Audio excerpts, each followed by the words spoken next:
आज परिणदादांना म्हणाले आहेत की एक समिती बनवणार आणि तिथं अध्यक्ष बनवणार आपल्याला. नाही, असा एक दबाव, एक तंत्र वापरलं गेलं. ओबीसींचा कुठेही नेत्यामध्ये ओबीसी म्हणून आमदार असतील, खासदार असतील, यांचा दबाव गट कुठेही तयार झालेला दिसत नाही. त्यामुळे ती मागणी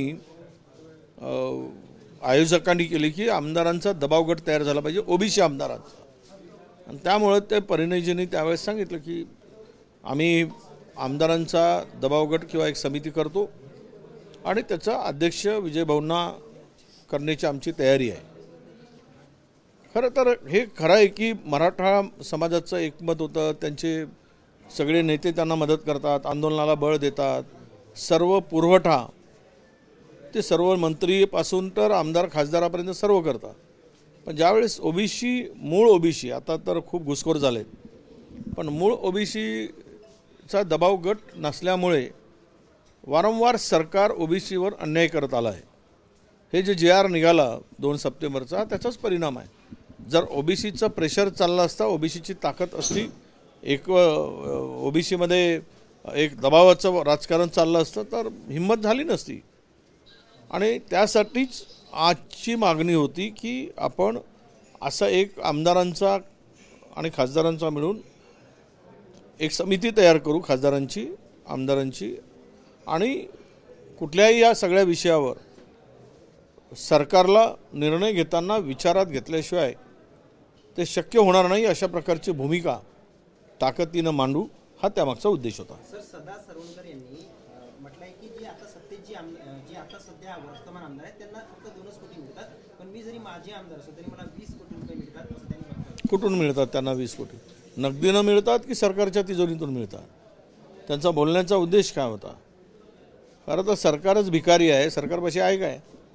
राज्य सगळं लुटून खाला आहे, कमिशन 20% गेलं आहे, एकही काम बिना मॅनेज होता वाटलं जात नाही. मोठमोठे कामं, हे सगळे मोठे कंत्राटदार आहेत, मेगा इंजिनिअरिंगसारखे, हे मूळ कामाची किंमत वाढवून काम करतात आणि वरचे पैसे सगळे सत्ताधाऱ्यांना देतात. हे लपून राहिलेलं नाही आहे. जिथे भ्रष्टाचार वाढवून हा सगळा खालूनपर्यंत, कधी नव्हे एवढा, सामान्य माणूस, गरीब माणूस, शोषित पीडित माणसाचं कामच होत नाही पैसे दिल्याशिवाय, खालच्यापासून तर वरपर्यंत प्रचंड भ्रष्टाचार बोकाळला आहे. आणि राज्यामध्ये ही आता किमान 25% कमिशनखोरी गेलेली आहे. 25%, 100 रुपयाचं काम असेल तर 25% कमिशन द्या, काम करा की नका करू. इतका भ्रष्टाचारी प्रशासन आणि शासन महाराष्ट्राच्या इतिहासात कधी झालेलं नाही. त्यामुळे सदा सरवणकर जे म्हणतात की आम्हाला 20 कोटी रुपये मिळतात, तर होऊ शकतं की त्यांच्यावर विशेष कृपा असेल आणि त्यामुळे मिळत असतील. पण आमदारांना काय मिळत आहे तर सत्ताधारी आमदारांच्या सुद्धा पैसे मिळत नाहीत, कारण सरकारच्या तिजोरीत पैसे नाहीत. 80,000 कोटी रुपये कंत्राटदारांचे देणे बाकी आहे. कंत्राटदार आता ठेकेदार आत्महत्या करतो आहे शेतकऱ्यांसारखा. पुढचे 2 वर्ष काही पैसे मिळण्याची शक्यता दिसत नाही. 1 लाख रुपयाचं बिल असेल तर 5,000 रुपये मिळतात. म्हणून त्यांच्या बोलण्याचा अर्थ नेमका मला कळला नसला तरी मला एक दिसतं की आमदारांना 2 कोटी रुपये देऊन माझे आमदारांना 20 कोटी देत असतील तर विशेष मर्जीच आहे त्यांच्यावर, असा त्याचा अर्थ होतो. जरंगे पाटील यांनी म्हटलंय की GI टिकवण्याचं काम सरकारचं आहे, सरकारच्या टिकवण्याचं नाही. तर सरकारनेच दिला आहे, तर सरकार कसं टिकवते ते आम्ही पाहू ना. जरांगे जरी म्हणत असतील तरी पण JR तो आमच्या मुळावर आला असेल. तुम्हाला भेटतं ना EWS मधून, तुम्हाला मिळतं ना SCBC मधून. हे आरक्षण तुमच्यासाठीच दिलं होतं. तुम्हाला कशाला ओबीसीतून पाहिजेत? म्हणजे त्यांना शैक्षणिक आणि नोकऱ्या या आरक्षणापेक्षा त्यांना राजकीय आरक्षण घुसायचं आहे आणि गरीब ओबीसीला त्यांच्या हक्कापासून दूर ठेवायचं हे षडयंत्र आहे. प्रत्येक ठिकाणी तेच घुसले पाहिजेत, ही त्यांची भूमिका दिसते आहे.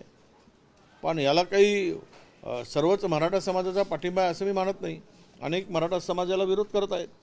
त्यामध्ये मग रामदास कदमने विरोध केला, आम्हाला नको आहे म्हणून. नारायण राणेंनी विरोध केला आहे.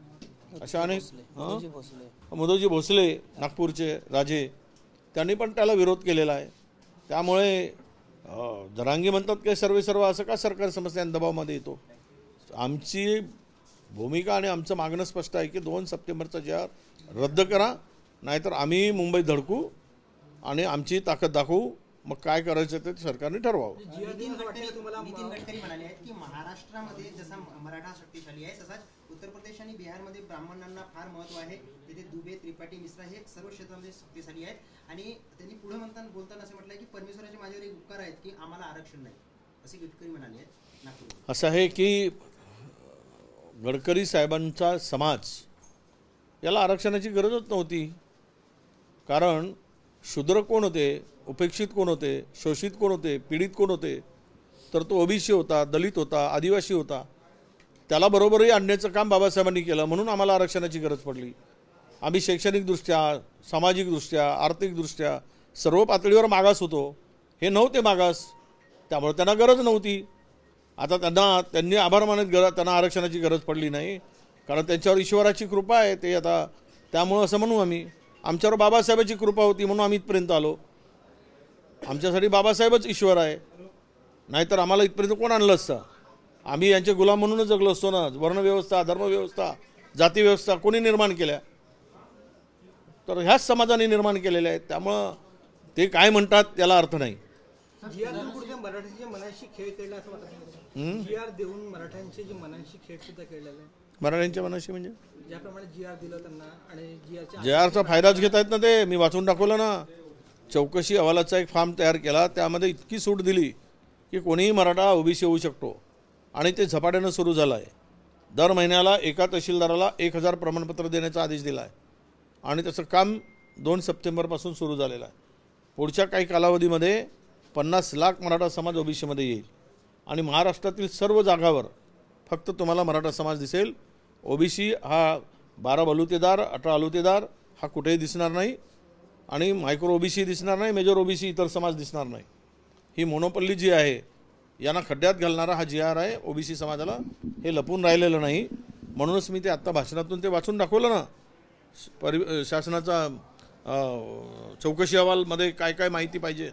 आता ते काय पोळा सण साजरा करणारा कुणबी, ज्याच्याकडे पूर्वी बैलगाड्या होत्या, तो बैलबंडी होती, तो सगळेच पोळा साजरा करायचे. तो कुठल्याही समाजाचा असेल, मराठा समाजही करायचे. त्यामध्ये हे जे काही असे तकलादू कारणं देऊन ते मराठ्यांचं ओबीसीकरण करण्याचं काम चाललं आहे. यावरच सरकारची भूमिका ही ओबीसीला फसवणुकीची आहे, ते स्पष्ट झालेलं आहे. मनोज जरांगे यांनी काँग्रेसवर टीका केलेली आहे. महाराष्ट्रामध्ये काँग्रेस हे मराठ्यांचा विरोध करत आहे. काँग्रेसला मराठ्यांचं वाटोळं करायचं आहे का, असं देखील त्यांनी. अरे काँग्रेसच्याच काळात जरांगेला काय माहीत आहे? जरांगेला अभ्यास आहे का, इतिहास आहे काय? सगळ्यात जास्त मराठा समाजाला मुख्यमंत्री करण्याचं काम कोणी केलं? काँग्रेसच्या काळात सगळ्यात फायदा कोणी घेतला? हे कारखानदारी कुणाच्या काळात उभी झाली? शैक्षणिक संस्था कोणाच्या काळात उभी झाल्यात? मराठा समाजाच्या. सहकार क्षेत्रात भरारी मारली ती कोणाच्या काळात उभी झाली? काय अभ्यास बिभ्यास करून बोलत जा म्हणा. नितीन गडकरी यांनी स्टेटमेंट केला होता जाती जातीमध्ये भाषेच्या नावाने ज्या लोकांना भेद तोडला देत आहे. हे गडकरी सत्य बोलत आहेत, पण कोण करत आहेत? त्यांचंच सरकार करत आहे. सरकार कोणाचं आहे? जातीभेद करत आहे. आपसातमध्ये भांडण कोण लावत आहे? मराठा वर्सेस ओबीसी कोणी भांडण लावलं? धनगराला आरक्षण देतो म्हणून कोणी सांगितलं? हैदराबाद गॅजेटेडचा वापर करून दाखले देण्याचं काम कोणी सुरू केलं? हे आपसात भांडणं लावण्याचं काम, Dhangar versus Adivasi, OBC versus Maratha, Hindu versus Dalit, आपला मुस्लिम, मंदिर मस्जिद, हे सगळं कोणी भांडण सुरू केलं आहे? 2014पासून सुरू झालेत, त्यांच्याच सरकारने केलेत. त्यामुळं गडकरी साहेब सत्य बोलत आहेत. त्यांना ते पटत नसावं. आता त्यांची स्थिती अशी आहे की त्यांना कुठे आहेत हेच कळत नहीं। सर आप लोग परसेंटेज और कमीशन का आरोप लगाते हो, मद्देनजर रखते हुए पत्रकार और मीडिया जो खबर लिखते हैं, पर जो सर उस क्षेत्र के विधायक रहते हैं वो माहिती मतलब नोटिस भेजते हैं 5-5 करोड़। काल पत्रकारावर एक हल्ला झाला है सर पुढारीचा। नहीं क्या पत्रकार अगर आप लोग आरोप लगाते हो सरकार के ऊपर की कमीशन वगैरह है, परसेंटेज वगैरह, उस बेस को मद्देनजर रखते हुए पत्रकार खबर लिखता है, पर उस क्षेत्र के विधायक है उनको नोटिस भेजते हैं, इसमें क्या करना चाहिए पत्रकार? कोई आपको नोटिस कोई भी भेजे, आप जो न्यूज़ देते हो तो उसको भी आप मुझे बताओ ना, मैं आपको एविडेंस देता हूँ। हाँ क्या क्या हो रहा है, सब काम कैसे मैनेज किए जा रहे हैं। क्षेत्र जो जितने भी काम विधायक लोग अपने सरकार टेंडर के काम है किस तरह से मैनेज हो रहा है, कोई काम में कितना कंपटीशन हो रहा है, स्पर्धा हो रही क्या, ये देखो जरा। गढ़चिरौली जिले में अभी 300 करोड़ के काम बांटे गए, एक ही इंसान को काम दिया, 2 कंपनी आई, एक को डिस्क्वालीफाई किया, 2 कंपनी में कंपटीशन बताया, एक कंपनी को काम दे दिया, वो भी अभाव काम दिया, बिलों में नहीं गए। सब टेंडर अभाव कैसे जाते हैं, बिलों क्यों नहीं जा रहे? तो ऊपर का जो है उसमें तो लिखो, आपका स्वतंत्र है, नोटिस को क्या गिनते हो आप? कुछ नहीं कर सकते अगर नोटिस देते हैं तो। चोरों के दिल में, चोरों के मन में क्या होता है, वो क्या तिनका, हाँ वो ऐसा ही है, चोरों के मन में तिनका है। जब सच्चाई है तो आग तो लगती है। पत्रकारावर हल्ला झालेला आहे, पुढारीच्या पत्रकारावर जो हल्ला झालेला आहे, काय सांगाल त्याबद्दल? नाही, मी वाचलं ते, मी त्याचा निषेध पण केलेला आहे आणि ज्या पद्धतीनं त्या पत्रकारावर हल्ला झाला सत्यता दाखवल्यानंतर आता ही भूमिका जर म्हणजे पत्रकारांनाही संरक्षण मिळत नसेल आणि बेदम मारहाण झाली, त्याला ॲडमिट करावं लागलं, म्हणजे पत्रकारा याचं कायदा सुव्यवस्था काही राज्यात राहिला नाही, गुंड मोकाट झालेत, सत्य कोणी बाजूलाच पुढे आणू नये अशी लोकांची मानसिकता झाली। विशेष करून चोरांची, दरोडेखोरांची, लुटारूंची ही मानसिकता झाली। त्यामुळे त्यांना हिंमत आलेली आहे की पोलीस प्रशासन आमचं काही करू शकत नाही, नाहीतर कायदा हातात घेण्याची हिंमत होतेच कशी पत्रकारावर हमला करण्याची। सरकारनं कायदा सुव्यवस्था सांभाळता येत नाही, म्हणूनच अशा प्रकारचे हमले होत आहेत। याला सरकार जबाबदार आहे। या हल्ल्याला जबाबदार कोण असेल तर ते सरकार आहे, गृह खातं आहे, पोलीस आहेत, कायदा सुव्यवस्था बट्ट्याबोळ केला आहे, त्यामुळे अशा घटना घडत आहेत।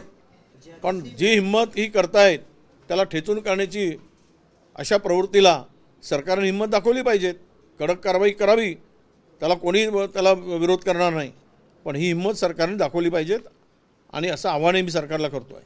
सर, एक शेवटचा प्रश्न, बावनकुळे म्हणतायत की ज्या दिवशी विधानसभा निवडणुकीमध्ये 51% मिळवून महायुती सत्तेत आली होती त्याच दिवशी काँग्रेस संपली होती, काँग्रेसची अवस्था फार वाईट आहे असे बावनकुळे आज म्हणालेले आहे। लोकसभेमध्ये जिरवली होती, वाट मिळत नव्हता, तिकडे पडत होते, म्हणूनच बेईमानी केली आणि मतांची पडवापडवी करून चोरी करून सत्तेवर आलेत। जर बॅलेट पेपरवर निवडणुका घ्या, इमानदारीनं घ्या, तुमचे किती जागा येतील, 40-50 येणार नाहीत। आमचं आव्हान आहे, घ्या दम असेल तर। आणि चोरी जी केली गेली, मतं वाढवले गेलेत, जिथे गरज आहे वाढवले गेले, जिथे गरज आहे आणि कमी केले गेलेत, बोगस नावं टाकले गेलेत। आमच्या चंद्रपूरमध्ये एका घरामध्ये 149 लोक राहतात, साले कुत्रे तरी राहतात काय? 149 लोक कुत्रे राहू शकणार, माणसं कशा राहतील? त्यामुळं हे जे बेईमानी करून दिले ना, त्यांच्या मनामध्ये हे आहे, म्हणून सांगतात 51% काँग्रेस संपणार नाही आहे। काँग्रेस ही लोकसभेमध्ये दिसला आहे, जरा बेईमानी थोडी झाली नसती ना तर लोकसभेमध्ये किती मताचा फरक आहे? 35 फक्त लोकसभा सत्ताधारी आणि इंडिया आघाडी आणि इंडियामध्ये 35 खासदार इकडचे तिकडे, 400 पार दाखवलं ना लोकांनी, 238 वर आणून ठेवलं, काठावर वाचलेत, कुबड्या घेऊन जगत आहेत म्हणून सत्ता आली। त्यामुळे हे अशा फुशारक्या मारण्यामध्ये काही अर्थ नाही आणि याच फुशारक्या मारू नये। सरपंच पण आता शेवटचा प्रश्न, काँग्रेसचे 21 सरपंच आज प्रवेश करत आहेत भाजपमध्ये। भाजपमध्ये पैसा भरपूर आहे, लालूच दाखवत असतील, विरोधकांना पैसे द्यायचं नाही, या आमच्याबरोबर।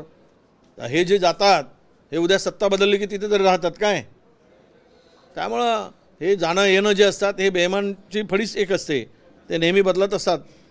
आता तुम्हाला सरपंचाची गरज पडायला लागली, एवढे मोठे 240 आमदार असून सरपंच पडवापडवीची पाळी आली, याचा अर्थ स्पष्ट आहे की तुमच्या बुडामध्ये अजूनही काही शिल्लक नाही आहे, हे वरवरचं आहे। जे तुमच्यामध्ये काय दम पाहिजेत किंवा तुमच्याकडे हे मिळवलेली सत्ता आहे याच्यावर विश्वास तुमचा नाही आहे, त्यामुळे इतरांची लोकं घेऊन काय गरज आहे सरपंच घ्यायचे आज, पण हे घेत आहेत याचा अर्थ स्पष्ट आहे। याचा अर्थ असाच निघतो की यांची ताकद अजूनही यांचा विश्वास ताकदीवर नाही, म्हणून इतरांची पोरं घेऊन स्वतःच्या मांडीवर बसून आपली पोरं म्हणून मिरवण्याची जी सवय लागली तेच यातून दिसत आहे। सर, पिछले 20 साल से बोरगांव में एससी समाज का आरक्षण है, 20 साल से एससी समाज का विधायक बनता है, पर आज भी उस क्षेत्र में पानी के लिए जनता तरस रही है। ऐसा ही एक पत्रकार ने संपादकीय लेख लिखा तो उसको 5 करोड़ रुपए का नोटिस भेजा गया। अब 5 करोड़ रुपए पत्रकार कहाँ से भरेगा? कोई जरूरत नहीं, उत्तर भी देने की जरूरत नहीं, कुछ नहीं कर सकते। सच्चाई लिखते रहो, ये धमकाने की काम है अपना। मेरे खिलाफ में कोई लिखता है तो मैं कभी आज तक 30 साल से विधायक हूँ, 28 साल हो गए मेरे को विधायक होके, मैंने कभी किसी को पत्रकार को नोटिस नहीं भेजा। मेरे खिलाफ में बहुत सारे लिखते रहना चाहिए, इसको तो डेमोक्रेसी कहते हैं। जो नोटिस भेजता है उसको लोकशाही मान्य नहीं है, उसका संविधान पर विश्वास नहीं है, उसके अपने कर्तृत्व पर विश्वास नहीं है, इसीलिए धमकाने का काम करते हैं।